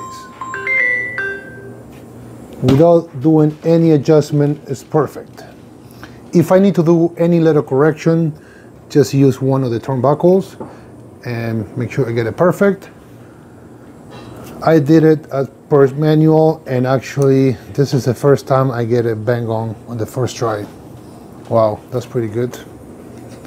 Okay guys, now that I have this done, I know that the Swashplate is perfectly done, so we're done with this.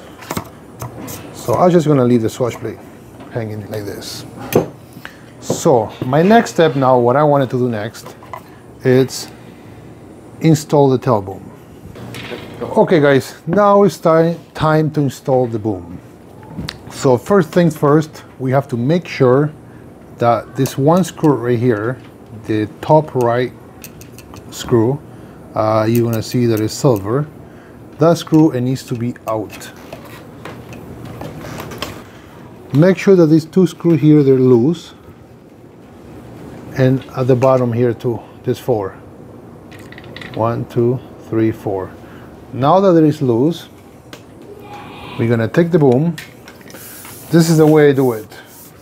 I look through the hole, make sure the belt is straight. I don't know if you guys can see that on the camera. No, you won't be able to see it. Now that I have it tight and I know it's straight, I rotate it to the left. Right? Rotate it to the left, keep it like this.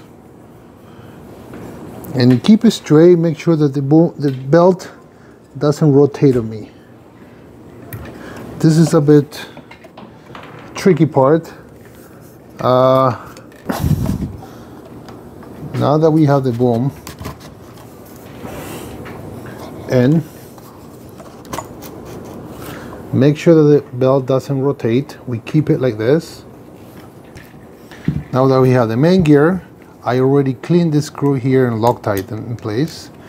We have the main gear and we have the belt pulley.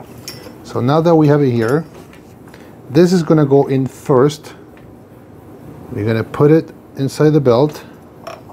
Okay, make sure pull the belt boom all the way forward as much as I can. So you're going to pay attention to this. This part here is going to be on the top. Once I have it just like that, I'm going to put the main gear from the bottom and I'm going to keep it there. Okay guys, now that we have the main gear in place with the top gear, we're going to insert the head with the shaft, Swashplate, everything from the top. There we go. Now, next thing that we have to pay attention is we have to align this little hole here with a hole in the shaft. So I'm going to hold this and I'm going to rotate the shaft until I see through.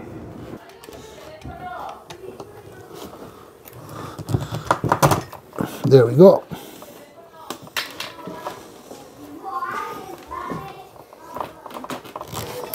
And I'm going to tighten this one. So now guys, that I connect everything, I want to make sure that the belt is the right way.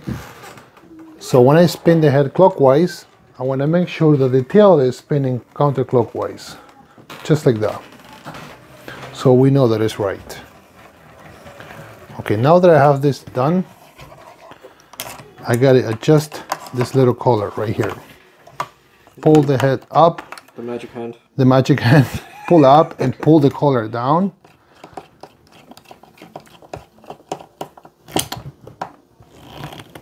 And then you tighten it. And now we make sure that we have no up and down play. Now that we have that, we'll do the little set screw.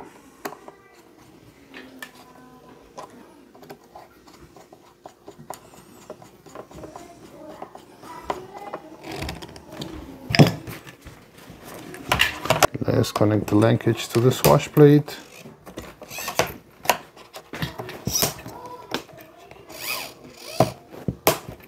Now guys, when we connect here, you gotta pay attention to the follower arm. It goes here to the shorter one. You see how this one is longer? That's for the pitch arm, and the short one is for the follower arm. Connect the other one. Okay, now that we have this done guys, what I like to do is check the boom, check the tension, and make sure it's parallel with the frame, straight. Okay guys, now that we have perfectly straight boom, we're gonna tighten the screws here on the side and take the longer ones. Depend how you build it. It could either be on the left side or on the right side. I actually prefer to be on the left.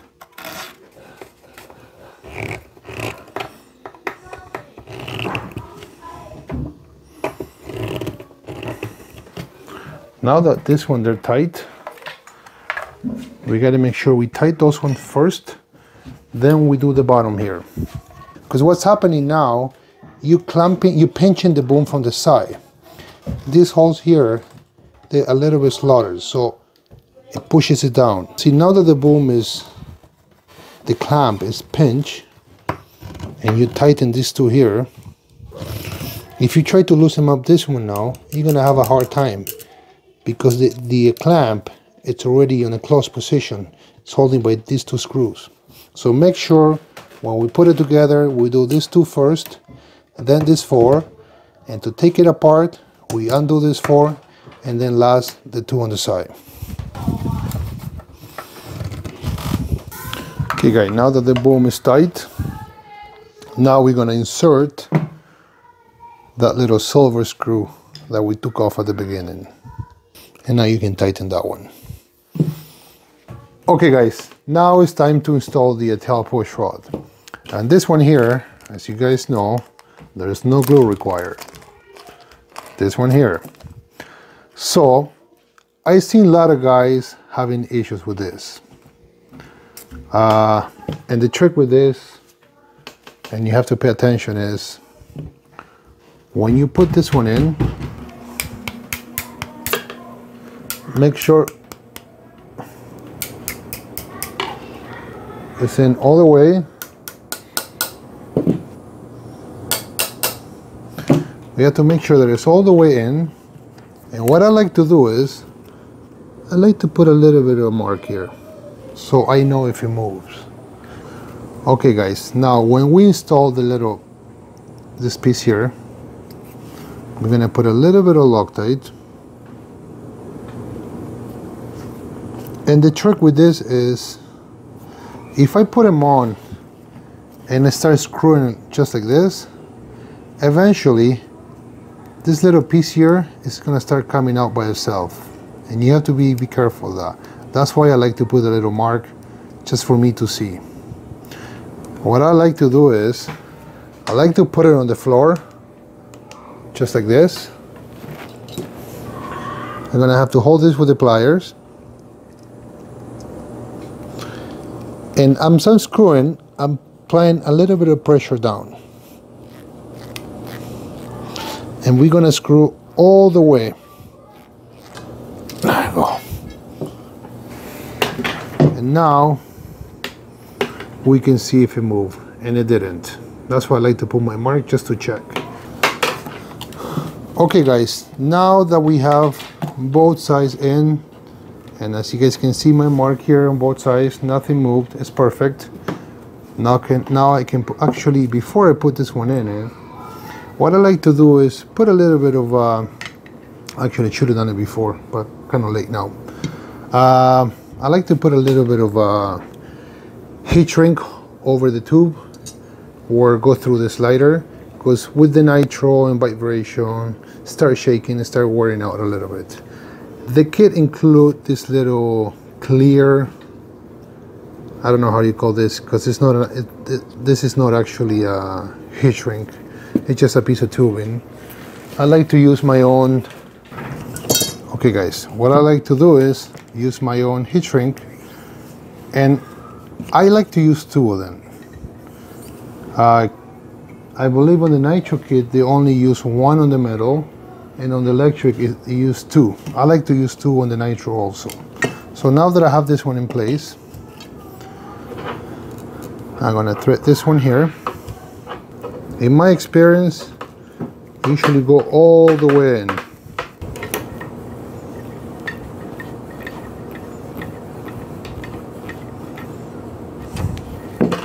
now we have that in place there.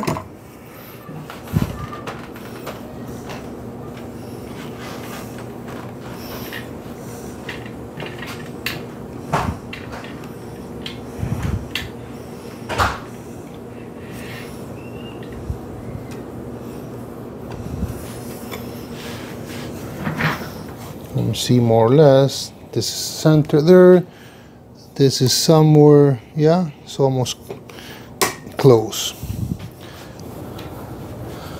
That is perfectly center. We want this center, tail servo to be both center, 90 degrees. Okay guys, for the tail push rod support, I actually like to use 2 instead of 1. And again, this one guy, there is no need for Loctite. It's a self-lock nut.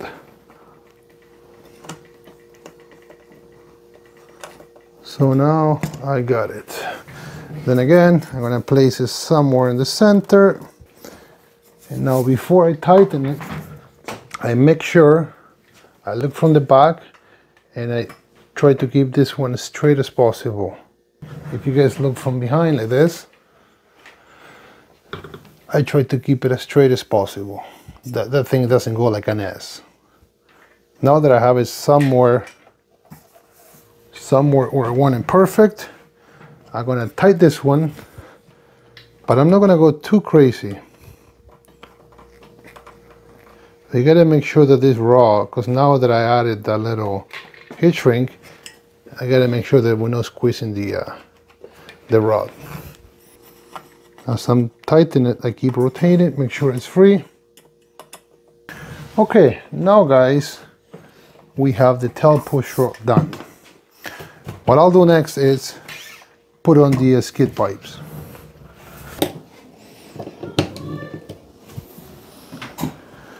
Okay guys, now that we have the skids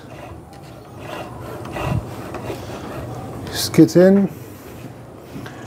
what's next is setup, which is, if you guys watch my previous video, I show how to do the perfect head setup. So let's talk about here the X-Car. First of all, I want a big thanks to Augie at X-Car. I like this little switch here. I never trusted switch before in my life. I always use straight LiPo hooked up into my receiver. But now with this new switch here, it's got 2 cables going through my Neo, and one of them actually it acts like a buzzer in case you lose the heli. And so basically you got 2 leads with power going to the receiver, and you have this one going to the battery. I don't think this one has the buzzer. I think it's the... Yeah, that has a buzzer too. Oh, has a buzzer too? Both have buzzer, which I haven't set up this one. Only set up the buzzer on this one. Okay, cool. Okay, so with this switch here, it allows you to keep your battery always plugged in, and it will not drain your battery. According to Augie, if you guys check his website, he's talking about this switch here, and it says if you guys using a 5000 milliamp battery receiver pack, it will take, I think he said 92 years to drain your battery. So it's literally impossible. You can always leave this battery plugged in. And the way it works is the switch is always on standby. Now, of course, it's plugged in and you can see the light green. That means the battery is good. Once the light starts blinking red, the batteries are getting lower. And if it starts beeping, it's giving you an alarm, time for you to charge the battery. But I always monitor on my radio too. So to turn it off is, you have to press and hold it until you get a beep. Now the heli is fully off. Now, like I said guys, the radio, I'm gonna put my radio on standby. The heli is off. If I touch the switch once, nothing happens. This light will blink for 10 seconds. But if I touch it again, it's gonna power on the heli.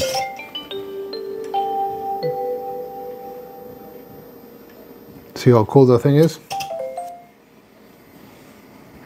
And I'm using my Glo Igniter X-Guard too. And the way I set up this one is, I actually did it through my macro cells. I activated a switch. So let's say I'm at the field, I'm flying, I crash my heli on the beams, I can't see my heli, so I flick the switch once, and I got a little beeper. So I can hopefully find my heli. Then with the same switch, I'm using my Glo Igniter. Start the heli, there you go. Very easy, guys. Very, very nice. And here you have it, guys. Heli is ready to go. Oh, we forgot one thing, guys. Something very important. We're using this little plug here. My neck, NME product. When I'm working on the heli, I gotta make sure that nothing goes inside the engine. And what do we got here, guys? Yeah, big thanks to HeliDirect Mud Bottles. We're gonna be using the Proton V2 pipe for the OS 105. Oh, nice and shiny, guys.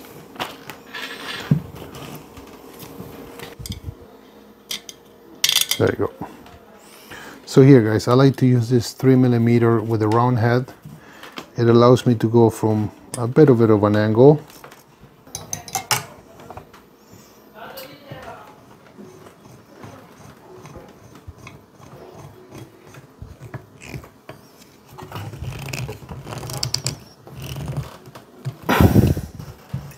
And what I like to do, guys, after I run my engine, go back and tighten those screws.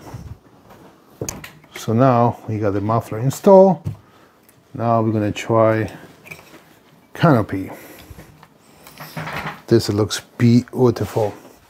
Oh, boys. And next is blades. Relax, Dimitry, relax. We're not done yet. Can't fly without them Revos. Exactly.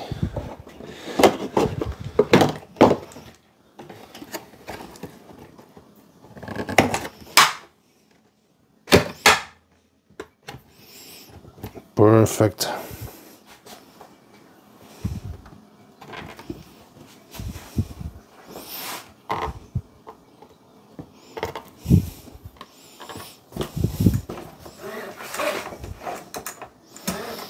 Now, blades.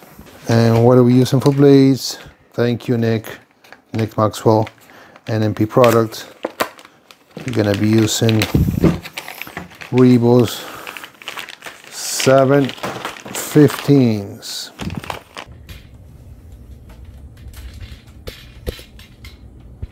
Now it's time for tail blades.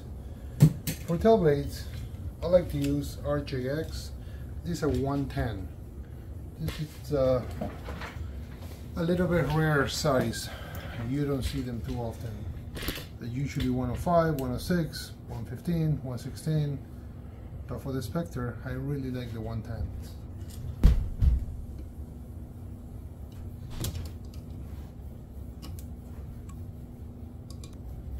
Okay, guys, here we have it. We're finally finished. XLPower Specter Nitro. I want to give a big thanks to Raw at XLPower, Augie at X-Guard, Sam and Sean at HeliDirect, Sudon at Theta Servos, Nick Maxwell, NME products for this beautiful blades.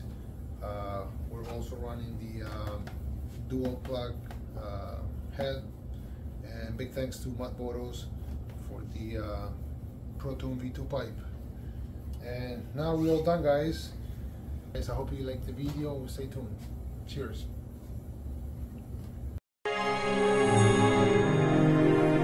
HeliDirect!